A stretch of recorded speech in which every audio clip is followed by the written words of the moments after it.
Hi, I'm Paige Bartholomew, and today I want to talk to you about the people of the love. You might have heard about this little thing we have going on in the planet called the Ascension. You might have also heard it called the Great Awakening. But whatever the name that's used, it is very real. I've known since I was a little girl that this was coming. You may have had the same experience. I've also kept myself very quiet all of my life from speaking because I was afraid. But it has come to me recently that it's time for me to stop hiding. It's time for me to find my courage and come out into the light and speak about what I know to be true. I'm hoping to make connections with many of you who are on the same path as me, because that is the way that we're going to get this mission accomplished. So, what am I talking about when I speak about the people of the love? You know that you're talking to someone of the love when they are interested in having a transparent heart, when they're interested in honesty, authenticity, kindness, compassion, acceptance. These are people of the love. And we're human beings and we all make mistakes, so no one is ever going to be perfect all the time. But people of the love generally keep these qualities in the forefront of their mind when they're walking through. So if you're looking, you can definitely discern who is a person of the love and who is not. I personally give my acceptance to all people as a daily practice. This is my intention in the world. But I don't have to be around people who are unsafe for me. And that's something that I've learned recently, and it's changed my life. And I believe that it's part of the ascension process for us to learn about these sorts of protective boundaries, to be able to say no to things that are not keeping us safe as individuals, and to be able to say yes to all of the things that we want in our lives. There still seems to be a little bit of competition between the people of the love. A good example of this is in our religions. Most religions on the planet claim that their religion is the right religion. When you make that claim, you're essentially saying that all of the other religions aren't the right religion. What that is comparison, judgment, and you're setting up better than, less than energy between you and other people. If we want to follow into the new thought paradigm and create this new world that's based on love and acceptance, then we have to be really careful about judging in any way, even the most subtlest forms.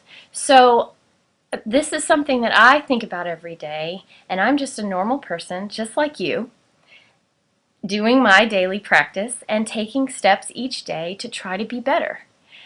And I think this is one of the places that we can still get better. As people of the love, people who are heart-centered, people who want to accept one another, people who want good in the world, people who want to heal the environment, people who want to take care of the animals, and people who want equal rights for everyone. These are people of the love, people who are spiritual people, religious people, non-religious people, scientific people. You don't have to be religious to be a person of the love. We're all on the same team. If we're putting love first, we're on the same team. And here is where it's really important that we really come together strongly. We need each other. We need each other's differences. We need the Islamic perspective. We need the Christian perspective. We need the Jewish perspective. We need the Buddhist perspective, the Hindu perspective. We need the atheist perspective. We need the New Age perspective. We need the scientific perspective. We need the mystical perspective. We need every perspective because we can't come together as a unified whole of a team of people of the love to anchor the love on the planet if we're competing with one another and saying, well, I don't believe what you believe, so we're not on the same team. We gotta stop that. Whenever I'm faced with a person or a statement that someone makes or a belief structure that feels uncomfortable to me, maybe it's something I've never heard of before. When I'm faced with something like that, what I like to do is I notice right away because my body sort of bristles like, ooh, I've never heard that before. I'm not sure I'm comfortable with that, right? What I like to do is suspend my judgment. Okay, so I'm just going to allow this thought to have space. It deserves to exist, and I'm going to allow it to exist. And that is something that has really stretched my heart open, being able to do that. Learning how to allow for whatever is in front of me.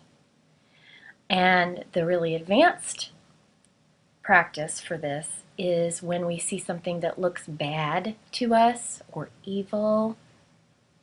If we see something that looks really hateful or really bad, can we stretch our heart open and just allow that thing space to exist? Just like I allow myself space to exist, I allow the good space to exist, I allow the bad space to exist. It is only through this practice that darkness will ever be transformed into light, because we can't fight the darkness with force. The only way that we can transform darkness is through acceptance, radical acceptance. So when I'm triggered and I find myself in a place where, I can't accept that. I'm a Christian and my whole family's been Christian for 15 generations, and I don't understand Islam. I don't understand these people, and it scares me a little bit. If I find that I'm having thoughts like that, I just get quiet with myself and I allow myself to let it all be there without any judgment, and see if I can just accept what's there. Then I can begin to look deeper, and I can look into the person's heart, and I can say, okay, does this person embody the love? Is this person embodying the same love that I'm embodying? And if I feel that the answer is yes, then this person is my brother or my sister, not my enemy, not my competition. And from this level of love, there is no competition.